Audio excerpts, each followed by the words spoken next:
ETF index mutual funds నేర్చుకుని stock మార్కెట్లో రాణించాలనుకుంటున్నారా? వెంటనే ఈ నెంబర్కి కాల్ చేయండి. నమస్తే రమ్మగారు. నమస్తే జయ. మనం రకరకాల కథలు మీరు చెప్తూ ఉంటారు కదా. చిన్నపిల్లలకి సంబంధించినవి చెప్పండి, లేకపోతే వైఫ్ అండ్ హస్బెండ్ రిలేషన్ మీద ఇట్లా చూస్తూ ఉంటాం కదా. మనకి పాత చందమామ కథల్లో కనపడతాయి జయ, మరుగుజ్జుల కథలు అని ఆహా, ఉన్నాయి. కథలో పాత్రలు కాదు, కథలే వాళ్ళ గురించి. బాగుందండి. వాళ్ళవి 2-3 కథలు ఉన్నాయి. ఒకే పెద్ద కథలో ఒక 4 చిన్న కథలు ఉన్నాయన్నమాట. 2 కథలు ఇవాళ, 2 కథలు ఇంకోసారి చెప్తాం తప్పకుండాను. పూర్వం అంటే ఇది మన దేశపు కథగా మనకి కనపడదు జయ. ఆల్ప్స్ పర్వతాలు ఎక్కడో అవి. ఈ ఆల్ప్స్ పర్వతాల సానువుల్లో మరుగుజ్జులు కనపడేవారట. ఆల్ప్స్ పర్వతంలో రత్నాలు దొరికేవి. ఆ రత్నాలు వెతుక్కోవటానికి వచ్చేవాళ్ళట మరుగుజ్జుల. వాళ్ళు ఎక్కడి నుంచో వచ్చేవాళ్ళు. వాళ్ళది ఒక ప్రత్యేకమైన రాజ్యం అని, బాగుంది, వాళ్ళు చాలా అత్యద్భుతంగా ఉంటారని, వాళ్ళు ఇట్లా మనుషుల మధ్యలోకి అప్పుడప్పుడు వస్తూ ఉంటారు.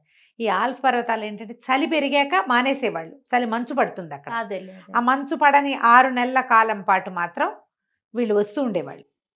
వీళ్ళు ఏంటంటే చాలా మంచివాళ్ళు, ఇతరులకు సహాయం చేసేవాళ్ళు, వైద్యులు. తర్వాత ఏమో ఆహారం తక్కువ, కొంచెం సహాయం చేసినా వాళ్ళకి బహుమతులు ఇచ్చేవాళ్ళు. కానీ తమతోటి ఏదైనా అవజ్ఞగా ప్రవర్తిస్తే ఒప్పుకునేవాళ్ళు కాదు. వాళ్ళకి ఏవో మహిమలు ఉండేవని అట్లా ఆ ప్రాంతం అంతా చెప్పుకునేవారట. వాళ్ళకు ఒక విపరీతమైన ఇది ఉండేది.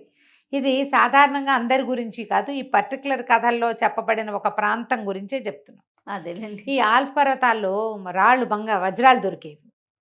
ఆ వజ్రం గుర్తుపట్టడానికి కూడా ఓ కన్ను కావాలి, ఒక్కొడుకు తెలుస్తుంది.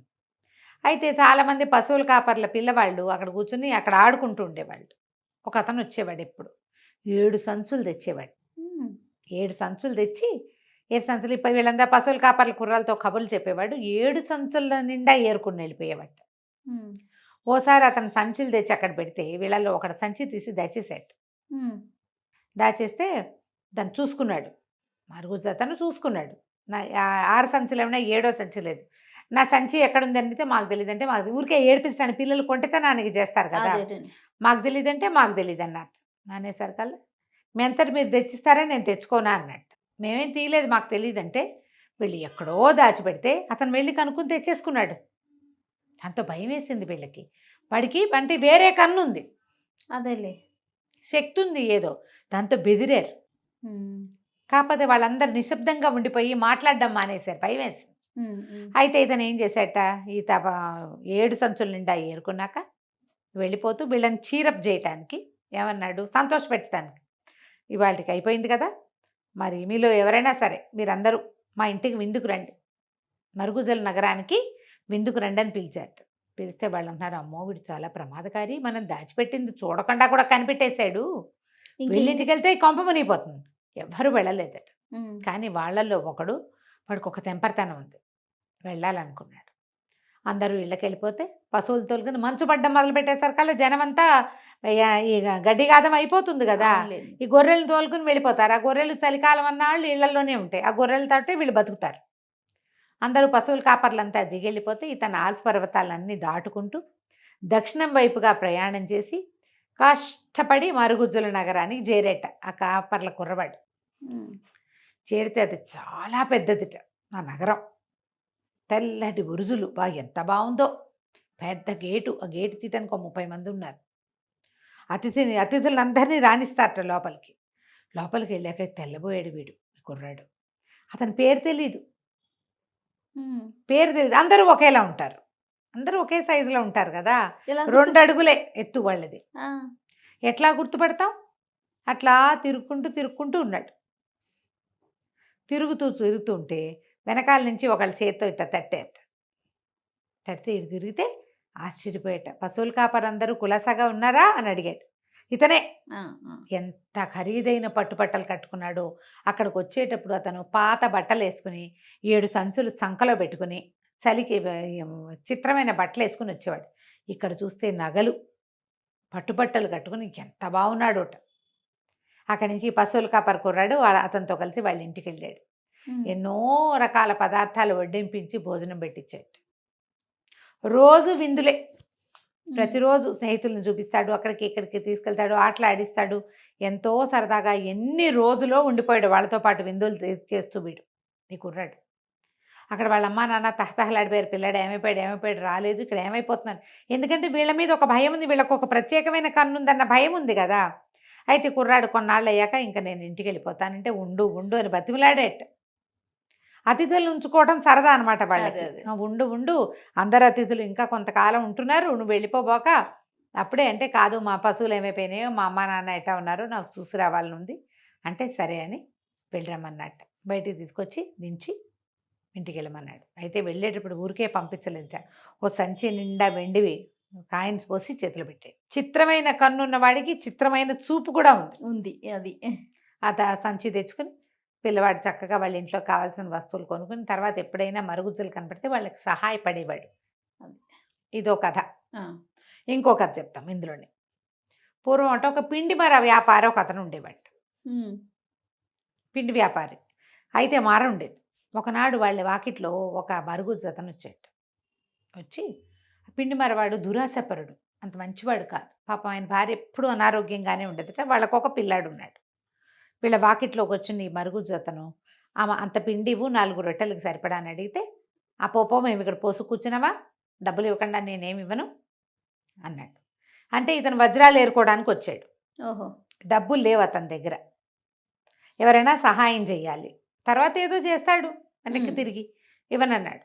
ఇవ్వననేసరికల్లా ఈ కుర్రాడు ఒక 15-24 ఏళ్ళ వాడు వాళ్ళ నాన్న అటు తిరుగుంటే, వీళ్ళకి ఎంత ఆహారం కావాలి, వాళ్ళ రొట్టెలు ఎంత ఉంటాయి, మన రొట్టెలు ఎంత ఉంటాయి, వాడి రొట్టెలు ఇంతే ఉంటాయి. ఏం చేసేట 4 గుప్పెళ్ళ గోధుమ పిండిని చిన్న సంచిలో పోసి మూట కట్టి చేతులు పెట్టాడు రొట్టెలు చేసుకోవడానికి. ఆయన సంతోషంగా వెళ్ళిపోయాడు. తర్వాత ఒకరోజు వచ్చి, నేను మా ఇంటికి వెళ్తున్నాను, నువ్వు నాతో రా, మా ఆతిథ్యం తీసుకుందు కానీ అని చెప్పి తీసుకెళ్ళాడు. కుర్రాడికి సరదా వచ్చింది వెళ్దామని. వెళ్ళేసరికల్లా ఒక చెట్టు తొర్రలోకి తీసుకెళ్ళాడు. చెట్టు తొర్రలు ఎంత ఉంటాయి, ఆ 2 అడుగులు వాడు పడతాడు, ఈ 5 అడుగుల 14 ఏళ్ల పిల్లవాడు పడతాడు. కానీ వంగి వచ్చే ఈ లోపలికి అన్నట్టు వంగి వస్తే బయటికి చెట్టు తొర్రలా కనపడుతుంది. లోపల ఎంత పెద్ద ప్రాంగణం ఉందోట. వాళ్ళ చెట్టు తొర్రలోంచి బయటకు వస్తారు, వాళ్ళ ఇల్లు వాకిళ్ళు ఎవరికీ కనపడవు. ఎంత పెద్ద ప్రాంగణమో, ఎంత మంది తిరుగుతున్నారో అక్కడ. అందరి బోళ్ళని రకాల చెట్ల నిండా పళ్ళు, కాయలు, పువ్వులు, రంగులుగా అందరూ రంగుల బట్టలు కట్టుకుని గెంతుతున్నారు, నాట్యాలు చేస్తున్నారు, సంగీతాలు పాడుతున్నారు, చదరంగా వాడుకుంటున్నారు. కొంతమంది కూర్చుని విందు వినోదాలు, బోళ్ళని తింటున్నారు, తాగుతున్నారు, పరుగులు పెడుతున్నారు. అబ్బో ఎంత సంతోషంగా ఉందో. ఈ కుర్రాడు వాళ్ళందరితోటి, ఈ పిండి మర కుర్రవాడు ఆడి పాడి ఎంతో సంతోషంగా ఉన్నాడు. రోజులు గడిపేశాడు వాళ్ళతోటి. అయితే ఒకనాడు ఇంటికి వెళ్తానంటే ఇతను ఏం చేశాట, ఈ మరుగుజ్జు అతను చెట్టెక్కి ఓ పండు కోసి చేతిలో పెట్టాడు. అబ్బాయి, ఈ పండేమో మీ అమ్మని తినమని. ఒక కాయ కోసాట, ఈ కాయ ఏమో మీ నాన్నకి ఇవ్వు, నువ్వేమో ఈ ముత్యాల దండ వేసుకో మెళ్ళో అని ఒక చాలా ఖరీదైన ముత్యాల దండ పిల్లాడి మెళ్ళో వేసాట. నీకంతా మేలే జరుగుతుంది, నువ్వు ఎంతో మంచివాడివి. పండు మీ అమ్మకి, కాయ మీ నాన్నకి, ముత్యాల దండ నీకు అన్నాడు. అక్కడి నుంచి బయటికి తీసుకొచ్చి, మనం ఎంత దూరం వచ్చామో నీకు తెలియదు నాయన, ఇక్కడి నుంచి చెట్టు తొర్రల నుంచి బయటికి వెళ్ళాక విశ్రాంతి తీసుకో, బాగా చాలా దూరం ప్రయాణం చేసావు, ఆటల్లో నీకు తెలియటం లేదు, విశ్రాంతి తీసుకున్నాక నిదానంగా నడిచి ఇంటికి వెళ్ళిపో, గొలుసు లోపల వేసుకో, ఎవరికి కనపడకుండా అని చెప్పాడు. చెట్టు తొర్రల నుంచి బయటకు వస్తే ఎంత దూరం ఉందో వాళ్ళ ఊరు. అయ్యో, వాడు పడుకుని లేచి నడుచుకుంటూ మొత్తానికి ఇంటికి పోయాడు. ఇంటికి పోయాక ఆ పండు ఎత్తి వాళ్ళమ్మ చేతిలో పెట్టాడు. అమ్మ మరుగుజ్జు ఆయన నీకు ఇవ్వమన్నాడే, ఆ పండు తినమే అంటే ఆవిడ వంగిపోయి ముక్కుతూ మూలుగుతూ ఉండేది. ఆ పండు కోసుకొని తినేసరికి కాళ్ళు నొప్పులు, వేళ్ళ నొప్పులు, కీళ్ళ నొప్పులు అన్నీ దిగిపోయి ఇటా వంగిపోయింది కదా, ఇటా అని వచ్చిందిట వెనక్కి, నిఠారుగా అయిపోయింది. బాగా నొప్పులు తగ్గిపోయినాయిరా, ఎంతో తేలికిచ్చింది ఒళ్ళు. అయ్యో ఎంత మంచివాడు అంటే నాన్నకి పచ్చకాయ చేతులు పెట్టాడు. నాన్న ఈ కాయ నీకు ఇమ్మన్నాడు నాన్న అంటే, ఆ కాయ ఇట బాదం కాయల్లే ఉంది. దాన్ని ఇట మన పచ్చడి బండ పెట్టి మన గుర్రాయి పెట్టి పగలు కొడితే ఆ లోపల గింజల బదులు వజ్రాలు ఉన్నాయి. చాలా సంతోషంగా ఆవిడ ఆరోగ్యం బాగుపడింది. ఇతనికి కావాల్సిన వజ్రాలు వచ్చినాయి. పిల్లాడు ఆ ముత్యాల దండ వేసుకుని చక్కగా ఆరోగ్యంగా, బలంగా, ధైర్యంగా, హాయిగా ఉండేవాడట. కథలు చూడు ఎంత వింతగానే. ఆవిడ బహుశా ఎప్పుడో చిన్నప్పుడు వినుంటారు. అందుకని మళ్ళీ విందామని అడుగుంటారు. 2 కథలు చెప్పాం కదా, ఇంకో 2 కథలు ఉన్నాయి, మనం ఇంకొకసారి చెప్పుకుందాం వాటిని. తప్పకుండా రమ్మగారు. నమస్తే. నమస్తే జీ.